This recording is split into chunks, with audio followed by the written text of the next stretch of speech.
Bienvenidos a Mesa Central, el video podcast para que usted termine la semana bien informado. Le contamos lo que pasó en Medellín, Antioquia, Colombia y París. Y París, eso iba a decir. Con nosotros está Juan Diego Ortiz, editor del Área Metro. ¿Qué hubo, Juan Diego? Dani, ¿cómo estás? Todo bien. Y está John Eric, alias Yoyo.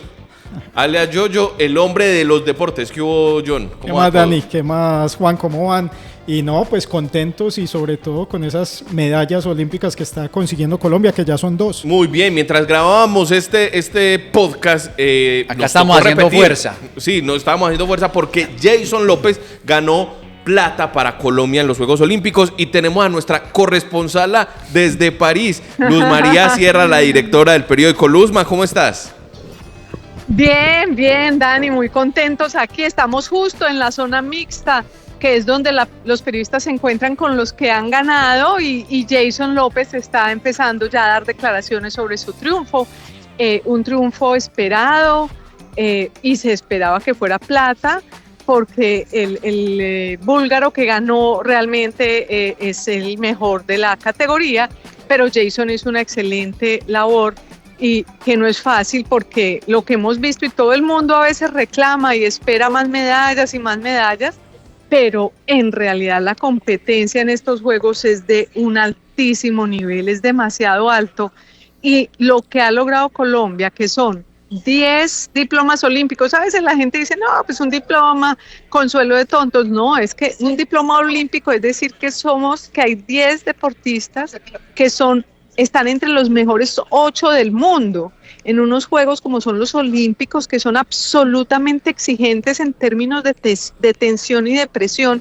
porque los escenarios son grandísimos y saben que los están viendo en todo el mundo. Entonces tenemos esos 10 diplomas olímpicos, tenemos 2 medallas y esperamos si hay 4 posibilidades en los pocos días que quedan porque hoy ya es viernes, sábado y se acaba el domingo. En esos pocos días tenemos por lo menos posibilidades de 4 medallas más. Ojalá se nos den por lo menos 2 o 3 de ellas, pues para tener un mejor logro en estos Olímpicos. Luzma, ya que tocabas lo de los diplomas olímpicos, hay que decir que la edición donde Colombia ha conseguido más diplomas olímpicos son esos 10 diplomas más las 2 medallas de plata, la de Ángel Barajas y la de Jason López. Y se espera, como decía Luzma, de pronto en golf con María José Uribe que se pueda tener alguna medalla. ¿Qué opciones quedan? ¿Y qué días son? Pero antes le voy a contar cuáles son los deportistas. Venga, pero no, esperen que es que tenemos a Luzma ya y Luzma también estuvo en la competencia que ganó Ángel Barajas, que nos sorprendió a todos. Luzma, sí. ¿Cómo ha sido eso? ¿Has estado en las 2 medallas? Contanos cómo se vive, pero es que ¿cómo es eso? Uno goza más yendo a ver a los deportistas colombianos. Por supuesto, uno va a los otros deportes también, va a ver el equipo, el Dream Team de Estados Unidos, jugando básquet y demás, y va a atletismo, pero realmente es muy emocionante ir a ver los deportistas colombianos. Lo de Barajas fue realmente, a diferencia de lo de López de hoy, que muchos se lo esperaban, lo de Barajas nadie se lo esperaba, porque Barajas, si bien es un joven talento con mucha proyección, como sabemos tiene 17 años, pues por encima de él estaban otros gimnastas muy destacados del mundo que tenían mejores desempeños porque tienen mayor trayectoria, pero como en los Olímpicos, a veces la suerte se nos pone de un lado, a veces se nos pone de otro, y ese día fue el día de Barajas, y Barajas logró ganar, y fue muy emocionante para todo el mundo, porque pues era como ver que los que venían después de él no lograban hacer su rutina, y con la rutina que él hizo, que estuvo muy bien, que pudo estar, que casi se gana el oro en realidad, es que es impresionante, porque si él hubiera hecho un movimiento que él mismo dice que le faltó, pero el movimiento no era difícil, sino que en el momento como que no se les da la posibilidad de hacerlo, él habría podido desempatar ese empate final que le dio la victoria al otro y no a él en el oro, y hubiera sido medalla de oro, pero de todas maneras una medalla de plata para un joven que lleva pues desde hace, aunque compite desde los 5 años, hace gimnasia, pero hasta hoy, desde los 15 años empezó el tema más de alto desempeño, pues, y a los 17 tener esa medalla, pues realmente es un logro muy, muy importante. A veces nos comparamos porque en los Olímpicos de de Londres tuvimos más medallas, en los Olímpicos de Río de Janeiro también, pero hay que entender que cada vez estos deportes son más competitivos. Son 206 países, los mejores deportistas de 206 países vienen acá a competir, y entonces cada vez ganar una medalla pues requiere un poco de mayor, no solamente trabajo, esfuerzo, sino también de suerte. Ahí el grado de suerte es bastante importante, y hemos visto pues lo que Luzma decía, Barajas, todos los otros que eran como los grandes candidatos se cayeron. Obviamente la prueba se trata de no caerse, ¿no? Se cayeron, no les dio, y a él sí se le dio el milagro. John, vos pero ibas... fíjese que es que les iba a decir, hay Sí. un tema de sacrificio muy grande. Barajas quiso devolverse para Colombia al día siguiente porque ya estaba cansado, llevaba 3 meses por fuera de su país entrenando. Todos estos deportistas llevan meses por fuera del país, semanas aquí en Francia, y por eso también las que han perdido, hemos visto, ha sido muy desgarrador ver varios de nuestras deportistas llorando, pidiendo perdón, diciendo que qué pena, porque ellas sienten como que todo el mundo fijó sus esperanzas en ellas, e incluso a pesar de lo que mucha gente dice que no hay apoyo, en realidad ninguno de ellos se ha quejado de la falta de apoyo realmente, solamente Fernando Gaviria, pero todos los demás han dicho, nos han dado lo que hemos necesitado. Entonces se sienten como en deuda de devolverle al país, y realmente rompe el corazón ver, porque me han tocado por ahí 4 o 5 pidiendo perdón, diciendo qué pena, o llorando por no haberlo logrado, porque el esfuerzo es tanto, lo que le invirtieron fue tanto, que sienten que tenían que haber ganado. Pero bueno, esos son cosas que tenemos que seguir aprendiendo en el deporte colombiano, que de pronto nos falta mucha más cultura deportiva, aprender lo que son los triunfos y las derrotas, y el espíritu competitivo. John, vos nos ibas a decir los que vienen ahora a competir. Sí, pero antes de eso, Luzma me dio pie para hablar un poquito del tema de Gaviria y la queja, porque Gaviria dice, o sea, a estos deportistas de los Olímpicos los apoyan en el tramo final, cuando falta un año necesitamos más apoyo durante todo el tiempo de preparación, y también ahora que estamos haciendo balances, pues es insólito lo que va a hacer el gobierno para el año entrante en ese tema de austeridad, es quitarle 800.000 millones de pesos al deporte, cuando en este momento el deporte pues ha demostrado que está dando frutos, que si es apoyado como en las Olimpiadas pasadas puede tener muchos más medallistas.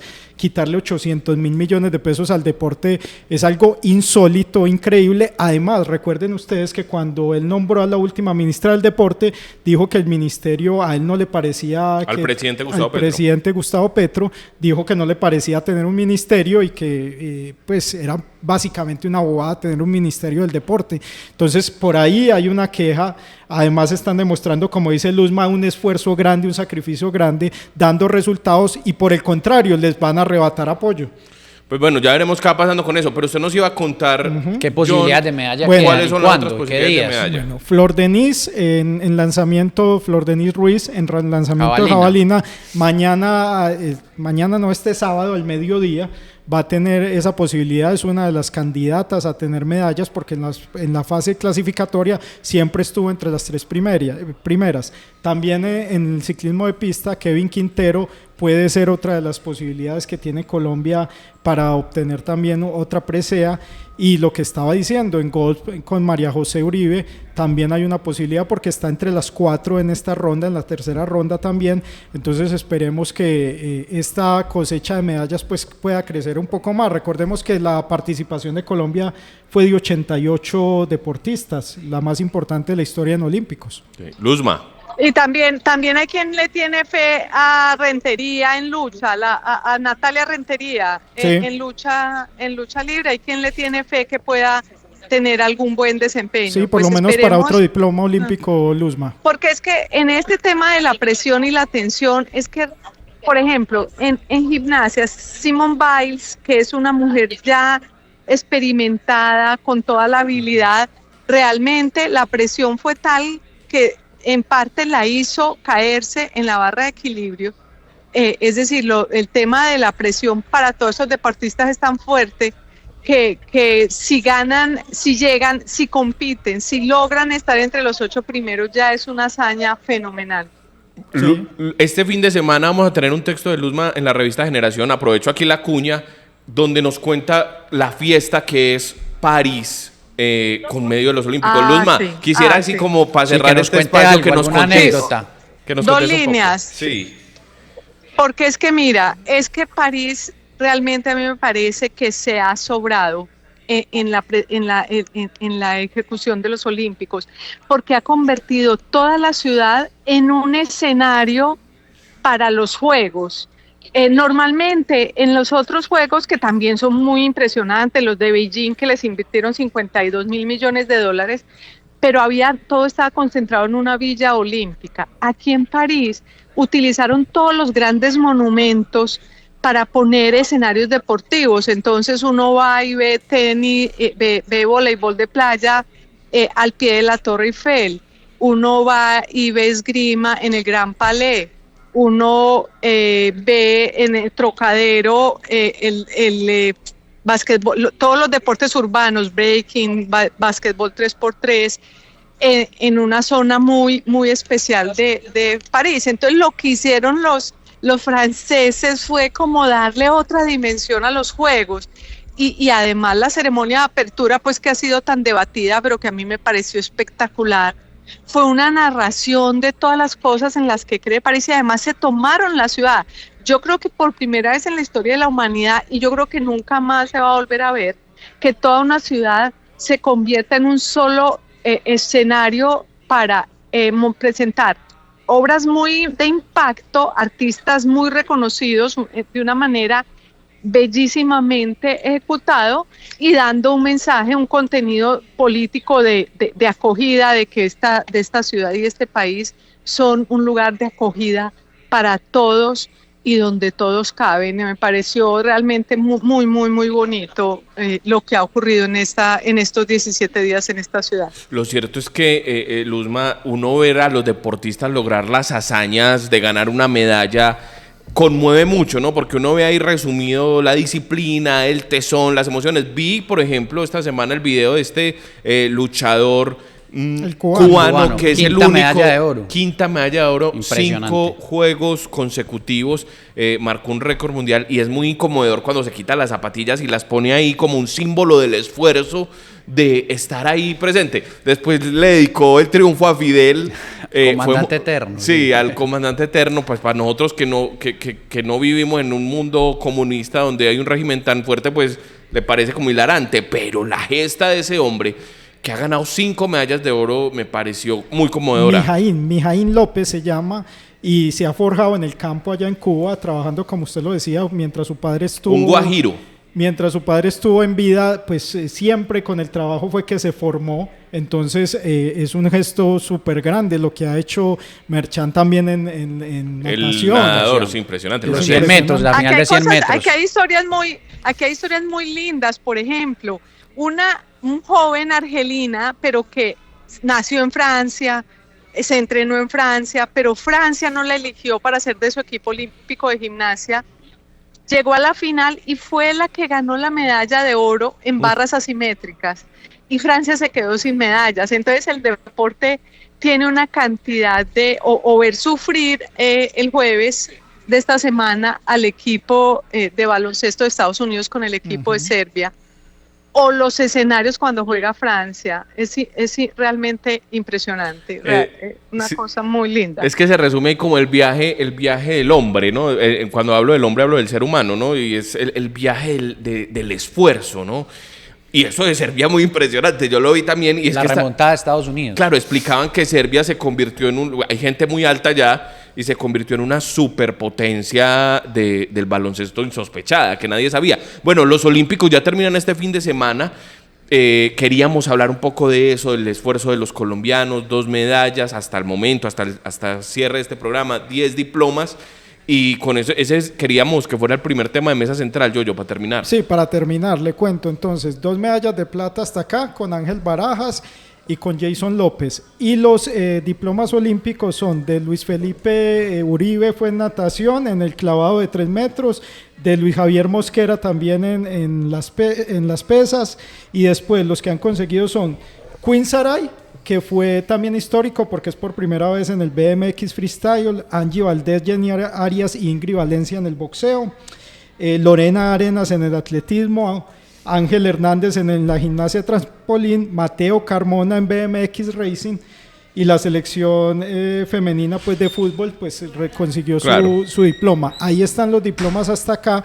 Lo de Mariana pues también, como decía Luz María, que es un deporte donde tiene que estar concentrado, y lo que le sucedió, esa situación que uno, como dicen por ahí, piensa mal y acertarás, de que la misma Mariana dijo que era objetivo de las demás corredoras, y en ese momento cuando aspiraba a una medalla le pasó, pero también le contamos que salió hoy en el periódico que Mariana posiblemente tenga una función muy importante en el Comité Olímpico Internacional, siendo la delegada de todos los deportistas a nivel mundial frente al comité, y fue que la llamaron los deportistas y le dijeron si quería ser candidata a esa posición. Entonces sería, para el deporte colombiano, sería un logro impresionante, teniendo en cuenta que Mariana es la deportista con más medallas en olímpicos también. 3 medallas, ¿no? Sí, señor. 2 oros, 1 plata. Bueno, ese fue nuestro primer bloque. Muchas gracias a Luzma desde París, a John Eric. Se me hace que John Eric de aquí para allá no va a hablar mucho, porque ya aquí se llevó todo el protagonismo. Todo, sí. Juan Diego, este fue nuestro primer bloque y seguimos. Vamos a hablarles de tema balance de Petro y las urgencias están colapsadas en el Valle de Aburrá.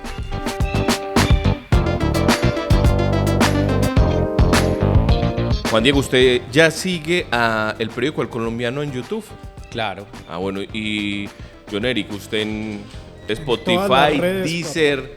En todas las redes. Bueno, muy bien me parece. En Messenger también lo sigue. En Messenger, sí. Tiene una Messenger. Cara de Latin Chat que no puede con Tiene una ella. cara de teléfono Salomón. La gente no va a entender la referencia a Juan Diego. Salomón, el teléfono sabio del colombiano. Llamo para que me cuente un chiste. Ahorita vamos a hablar con Santiago Ángel, el editor político del periódico. Él sí es más moderno que nosotros ya estamos muy vetustos. Pero bueno, vamos a hablar del segundo tema, y para eso está aquí Santiago Ángel, y es que se cumplieron 2 años del gobierno del presidente Gustavo Petro. 2 años en los que él calificó, él hizo una locución. Primero habló desde Boyacá, porque obviamente el 7 de agosto se celebra la batalla de Boyacá, que fue como el culmen de las batallas libertadoras. Y él allá dijo que él era el presidente que más había mejorado las condiciones de vida de los soldados y de los militares de la nación. Mencionó que un soldado raso pues ganaba como 300,000 pesos, y que ahora en su administración va por 600,000 pesos. Yo creo que fue el primer acto en el que él tuvo como una actitud generosa con las fuerzas militares. Nos acordamos que hace poco creo que fue un ascenso de oficiales, él estaba sentado con displicencia y todos los generales se paraban a saludar y él no. Con la guayabera. No, estaba de traje. Estaba de traje. Y otras veces ha llegado tarde, pero esta vez, digamos, dio un discurso bastante sentido. Y después en redes sociales apareció un video en el que él aparecía con una tendera de un municipio, creo que de Cundinamarca, una mujer muy digna ahí en su tienda, y él iba preguntando cosas y decía que es como, tocó 2 temas. Uno, que su gobierno ha sido el más exitoso en cuanto a la lucha contra la pobreza. Por ahí pasa una ambulancia. Es bueno decirlo porque la gente la va a escuchar y va a decir, bueno, ¿y esto es qué? Bueno, entonces el presidente Gustavo Petro decía que salieron 1.600.000 personas de la pobreza, y mencionó otro dato que fue el de que la revolución social más grande fue el tema de las pensiones a los adultos mayores. Hay como un poco de exageración pareciera ahí, pero para eso estamos aquí con Santiago. Santi, ¿cómo estás? Hola Daniel, hola Juan, hola profe. Sí, pues definitivamente es el momento más importante del gobierno del presidente, porque pues ya pasa a tener el sol a sus espaldas, y este discurso, esta locución que dio en Televisión Nacional el 7 de agosto se centró mucho en los indicadores económicos. Ahí el gobierno pues tiene unas cosas resaltables, como usted lo decía. Él habló de la cifra de la reducción de la pobreza en 1.600.000 personas, también rescató la cifra de la inflación, que está en 4% en el año corrido, y la cifra más reciente también fue positiva para el gobierno porque logró ceder del 7%, se ubicó en 6,80%. El desempleo y el manejo también de lo que tiene que ver con las entregas de tierras que calificó en 186.000 hectáreas que adquirió el gobierno para entregarlas a no propietarios. Hay unas cifras que la verdad son positivas, pero obviamente esto no se debe únicamente a las acciones del gobierno, a las iniciativas del Ejecutivo, sino que pues tienen otros fenómenos macroeconómicos que se explican pues que al país no le está yendo tan mal como muchos sectores esperaban que le iba a ir al gobierno del presidente Petro. Eso es, pero lo que pasa es que como que la lucha contra la pobreza no se puede explicar solamente en las decisiones de un gobierno, sino en digamos, en el sector productivo, cómo crece, en la activación económica. Colombia es un país que tiene un comercio, que se basa su economía mucho en el comercio, pero sin dudas es un logro. 1.600.000 personas menos en la pobreza, eso pues se dice fácil, pero no se hace fácil. Y en segundo lugar, pues bien, sí es cierto que, y hemos aplaudido eso, que las personas mayores de edad, los adultos mayores que no habían alcanzado a pensionarse, reciban hoy un subsidio de, Santi, son más de 200.000 pesos, ¿no? Sí, son 225.000 pesos, que es el bono pensional, y es lo mismo que se les va a empezar a entregar a partir del próximo año a más de 2,5 millones de adultos mayores que no tenían pensión con la reforma. El asunto ahí es que él dice que es el gran triunfo social de Colombia casi que desde su independencia, pero pues no, uno no puede pasar por alto que el gobierno Samper creó el Sisbén, por ejemplo, ¿no? O que el gobierno de Álvaro Uribe Vélez creó Familias en Acción, o que el gobierno de Santos creó un programa maravilloso que fue de 0 a Siempre, que se basaba en Buen Comienzo Medellín, que es la atención a niños de 0 a 5 años. Es decir, ahí hay un asunto en el discurso y es como llegar al país y decir yo lo fundé de nuevo, yo refundé la patria. Pero si hay una intención manifiesta en ese enlistado de cosas, el 1.6 millones menos de personas pobres, en la pensión a los adultos mayores, de fortalecer una narrativa de que el cambio se dio fue beneficiando a los más necesitados. Creo que ahí está centrado el discurso que Santi decía de puros indicadores económicos, pero a favor de esa otra población. Ahí está clave el punto de partida también para la campaña de 2 años. Exactamente. Y tocó otro tema, que es el tema polémico, que dijo, la corrupción nos ha permeado. No mencionó el caso UNGRD por ninguna parte y no mencionó tampoco a su hijo Nicolás Petro, pero él dijo, la corrupción nos ha permeado y nosotros no vamos a gobernar con corruptos, y lo sacamos del gobierno. Pensé de una que Olmedo López mandó fue carta de renuncia, ¿no? Santiago, así fue. Y esta semana no más hubo audiencia. Pidieron medida de aseguramiento para Olmedo, para Sneider Pinilla y para el Pastuso. ¿Qué fue lo que pasó en la audiencia, Santiago? Sí, Daniel, y ahí antes de ir a la audiencia también hay que decir que el presidente pues dijo algo que no es completamente cierto en ese capítulo sobre la corrupción, porque el presidente dijo que él sacaba a los funcionarios que más o menos tuvieran alguna sospecha creíble, lo estoy citando, sobre hechos de corrupción, y que eso era lo que lo diferenciaba de gobiernos anteriores. Pero hoy todavía permanecen en sus cargos, por ejemplo, César Augusto Manrique, que es el director de Función Pública del gobierno, que ha sido mencionado directamente por Olmedo López y por la Fiscalía de hacer parte del organigrama, y también permanece en su cargo el ministro de Hacienda Ricardo Bonilla, que está en los chats tratando de direccionar los contratos para Bolívar, Arauca y Córdoba por 92.000 millones de pesos en diciembre del año pasado. Esos funcionarios han sido mencionados por la Fiscalía y por Olmedo y por Sneider, y ahí continúan en sus cargos. Y lo que pasó en la audiencia pues es que la Fiscalía simplemente le argumentó al juez porque considera que estas 3 personas, Olmedo López, Sneider Pinilla y Luis Eduardo López, el contratista de los carrotanques, deben ir a prisión.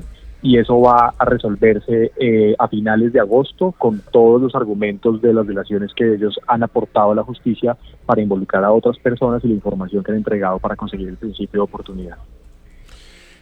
Ese es un gran asunto. O sea, el presidente Gustavo Petro atraviesa uno de los escándalos de corrupción más graves que ha tenido la presidencia de la República. Yo creo que solo comparable con el tema de Samper y la plata que le inyectó el cartel de Cali a la campaña de Samper presidente, ¿no? Ese mero hecho ya da para que él dé explicaciones, pero el presidente se ha mantenido a la raya en ese tema. Y finalmente habló de transición energética. Es cierto, y nosotros lo publicábamos ayer en el ayer digo, pero esto fue el jueves 8 de agosto, que el presidente dijo que el país pasó de 0 gigas de energía limpia a 2 gigas en sus 2 años de administración. Y esto es cierto, pero las promesas del gobierno eran muy superiores. Hay que decir que el gobierno anterior también estableció un camino en materia legislativa, eso es cierto. El gobierno de Iván Duque entabló la ley 1715, que es el de las subastas renovables de 2019 a 2021, y la ley 2099 de transición energética. Fue vital y por eso se abrió un camino. ¿Qué se le ha criticado al presidente Gustavo Petro? Que, por ejemplo, las consultas en La Guajira no van muy bien. Y La Guajira es el valle para la energía solar, claro, porque es un gran desierto donde los vientos pueden soplar muy fuerte. Entonces, digamos que el presidente Gustavo Petro fue pisando sobre huevos, ¿cierto? Es cierto, se ha mejorado en el tema de la pobreza, es cierto que hay una cosa muy importante en que se le dé la pensión o este bono pensional de más de 200.000 pesos a los adultos mayores, pero los escándalos de corrupción no van muy bien. Si bien la inflación ha cedido, la inversión extranjera se mantiene ahí en un punto tenso, aunque él rescató que supuestamente hay gran inversión extranjera. Y queda en entredicho qué está pasando con la plata, o qué pasó con la plata de la UNGRD, que al parecer se estuvo moviendo en favor de enmermelar congresistas y para las elecciones regionales. Parece, Santiago, que el presidente quedó debiendo hablar mucho más de eso, ¿o no? Sí, Daniel, hubo muchos otros temas en los que el presidente pues tenía que hablar más largo, porque hay otros indicadores que no lo acompañan en la gestión de buenos resultados.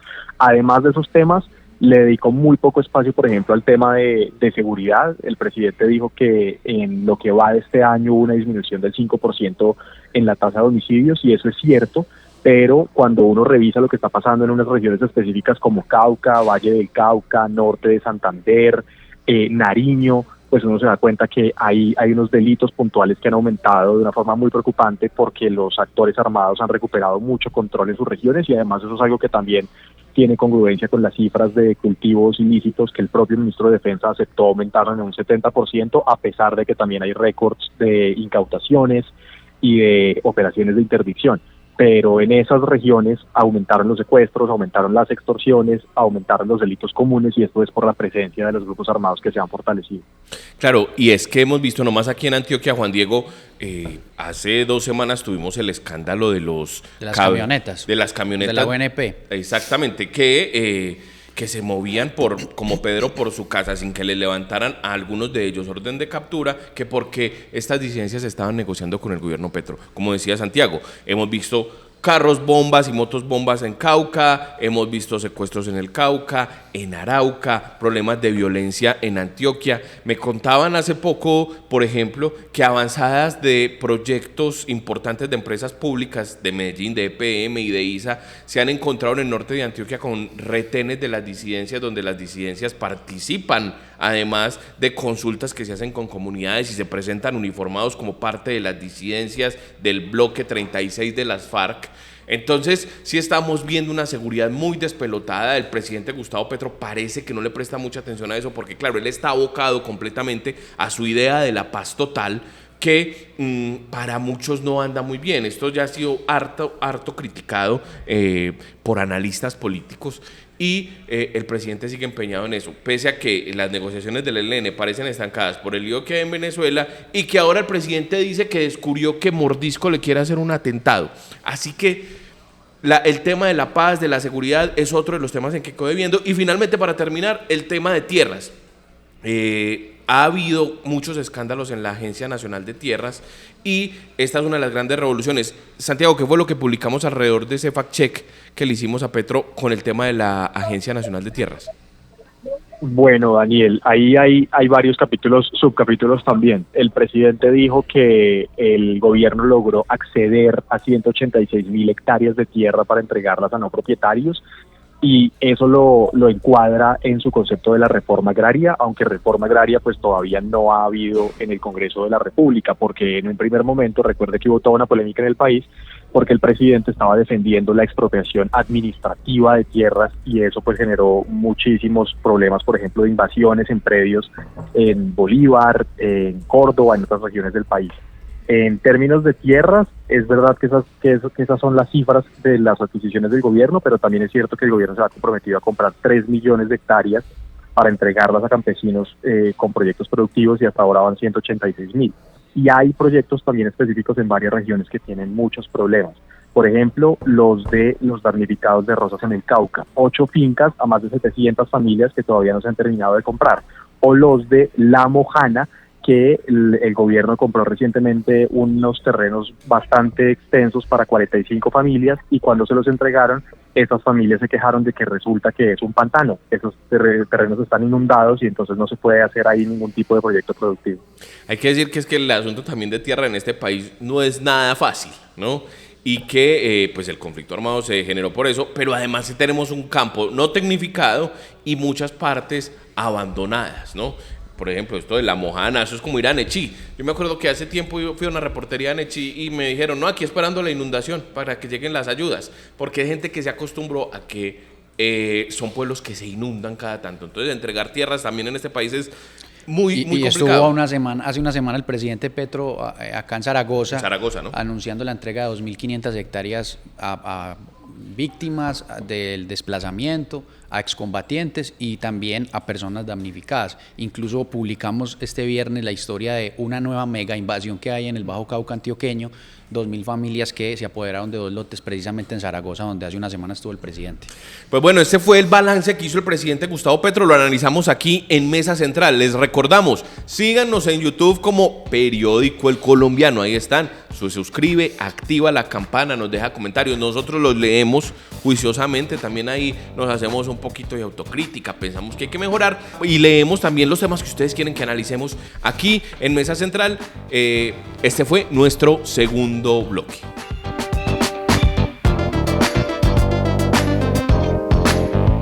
Bueno, y en el último tema de Mesa Central vamos a hablar de el sistema de salud en la ciudad. Publicamos esta semana, Juan Diego, ahí en el área metro, que las urgencias están colapsadas en un 340%, es decir, hay una sobreocupación del 340%.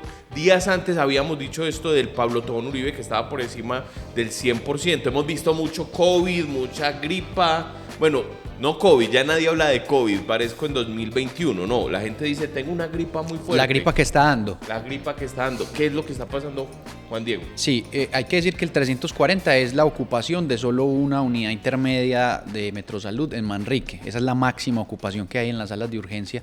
Son 19 salas de urgencia con ocupaciones por encima del 100% en Antioquia. Eso quiere decir que si hay 10 camas en urgencias, hay 30 pacientes. Más o menos. Más o menos, 350. 35.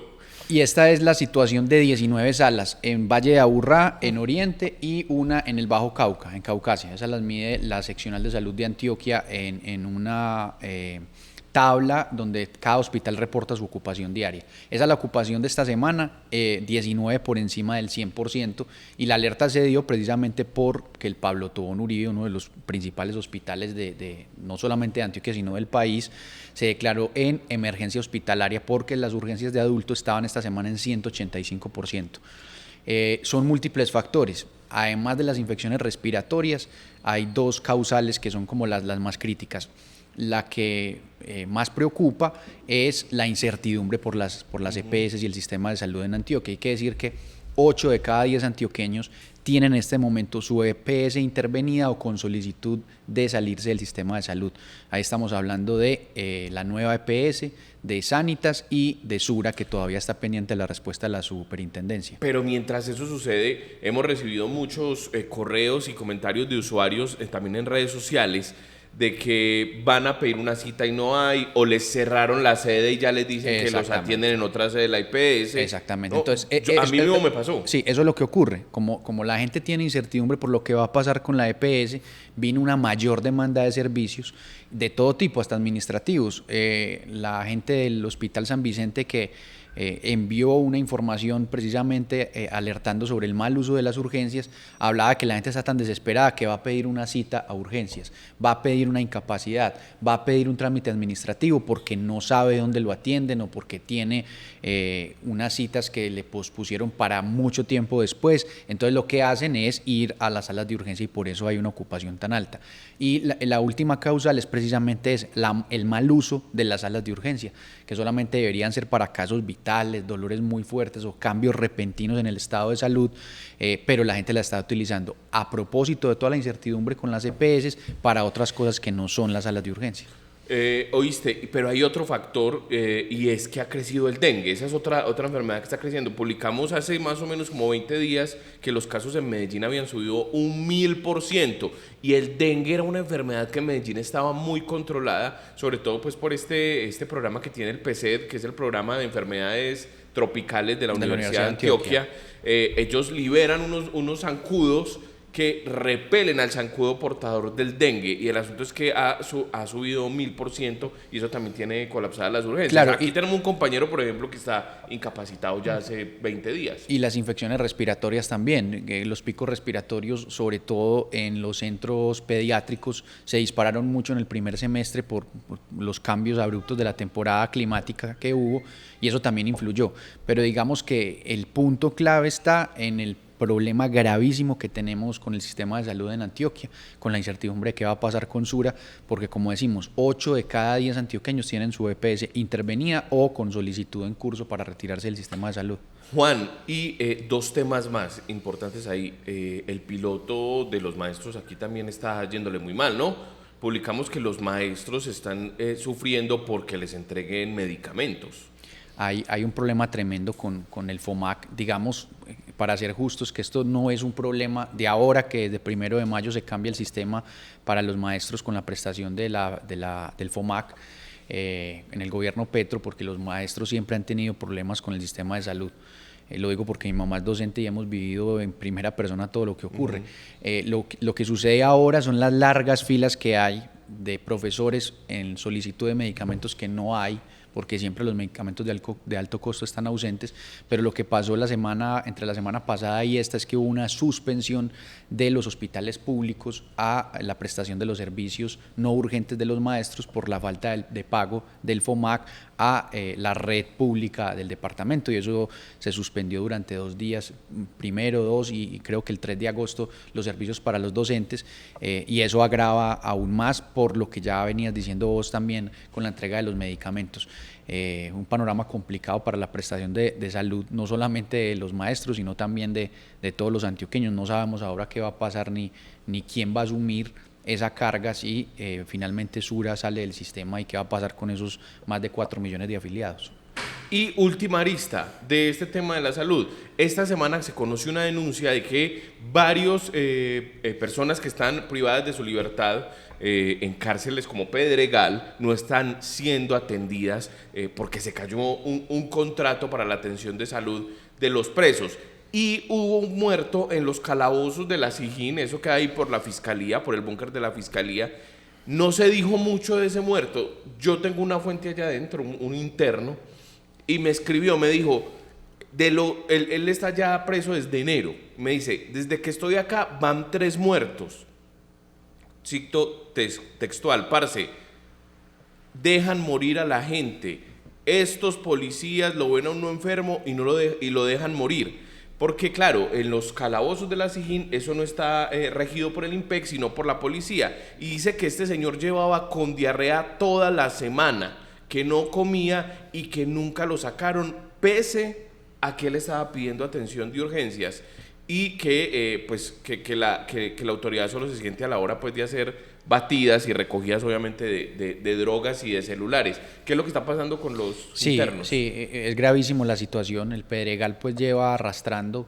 La Corte Constitucional tiene un nombre para esto: estado de cosas inconstitucional. Los derechos de los reclusos son vulnerados constantemente y arbitrariamente, porque no tienen ni Dios ni ley en las cárceles. Acá hemos venido registrando constantemente, hay una noticia de la cárcel del Pedregal en San Cristóbal. El año pasado fue la comida, cerraron la cocina, la cocina tenía hongos, los alimentos estaban algunos descompuestos, bueno, en fin, un montón de arbitrariedades en la cocina, la cerraron, la personería estuvo muy pendiente del proceso y cerró la cocina durante varios meses. En todo caso, ahora la nueva alerta es porque no hay personal de salud para atender casos en la cárcel del Pedregal en San Cristóbal. La personería hace una alerta a la USPEC, que es la Unidad de Servicios Penitenciarios, para que ponga en cintura al contratista, que es un nuevo contratista que llegó y por eso está despelotado en este momento el servicio de prestación de salud en la cárcel del Pedregal. Y gravísimo lo que pasó en el calabozo de la Sijín. Esa persona venía trasladado de la policía, de la estación de policía de Manrique, y bueno, gravísimo pues entonces lo que se cuenta. Digamos que los derechos de los reclusos son completamente vulnerados. Eso es una tristeza porque se cree que porque fueron condenados por los delitos que fueran, no merecen una vida digna aún en la cárcel. Claro que la merecen. Y por otro lado, ahí sí no, los políticos y las entidades de control no vigilan la corrupción. Por lo mismo, porque son personas que supuestamente no tuvieran derechos y los tienen, y hay que vigilar esa corrupción, porque esa comida que se les da a ellos allá se paga con plata del Estado y se paga muy bien. Ellos cobran tal cual, como si plato a 50.000 pesos, digamos, por poner un ejemplo. Y lo mismo con la salud, así que estarían cayendo en corrupción. Muy preocupante el estado de la salud en la ciudad. Esperemos a ver qué va pasando. Esto no es un asunto y no es un problema y no es aquí por sacar en blanco a nadie, pero no es un asunto de la administración local ni departamental. Esto es un asunto de la administración nacional porque tiene que ver con la reforma a la salud, con la crisis de las EPS que se ha precipitado después de los ataques que vienen del Ejecutivo, de una u otra manera, y por la reforma. Es una gran bomba de tiempo. Es una bomba de tiempo, exactamente. Y bueno, hasta aquí Mesa Central. Les recordamos, búsquennos como Periódico El Colombiano en YouTube. También estamos así en redes sociales, Instagram, X o antes Twitter. Y finalmente estamos también así en Facebook. Pero no quiero dejar pasar una cosa para cerrar, que quiero comentar este tema. ¿Vieron? Yo he estado muy callado en este tema, que porque no hablamos de olímpicos, pero vieron que hay unos astronautas varados en el espacio. ¿Eso es interestelar o qué? Eso es... No, hay una película que se llama Astra, que muy recomendada, protagoniza Brad Pitt, y Brad Pitt tiene que viajar como hasta Plutón a rescatar a su padre, que no saben si está muerto o está vivo. El caso es que estos astronautas iban por una semana en un cohete Boeing o en un transbordador Boeing. El Boeing se dañó y se quedaron allá atrapados. Y ahora tienen que esperar a que SpaceX, que es me acordé porque mencioné a X, es la empresa de Elon Musk de exploración espacial, vaya, lo rescate, y entonces pasaron de una semana a estar allá. Por lo menos van a estar 6 meses varados. Así que hay una historia del último astronauta de la Unión Soviética que estaba en misión cuando acá en la Tierra se cae la Unión Soviética, termina, se disuelve, y cuando él baja ya no hay bandera de Unión Soviética, entonces él baja con un uniforme que no existe ya. Eso es como Adiós a Lenin. Adiós a Lenin, exactamente, claro que sí. Bienvenidos a Cinearte con... Bueno, esto es Mesa Central. Muchas gracias por acompañarnos. Síganos en redes sociales, ya les conté cómo es la cosa. Gracias, Juan Diego. Gracias, John Eric. Y hasta aquí. Muchas gracias.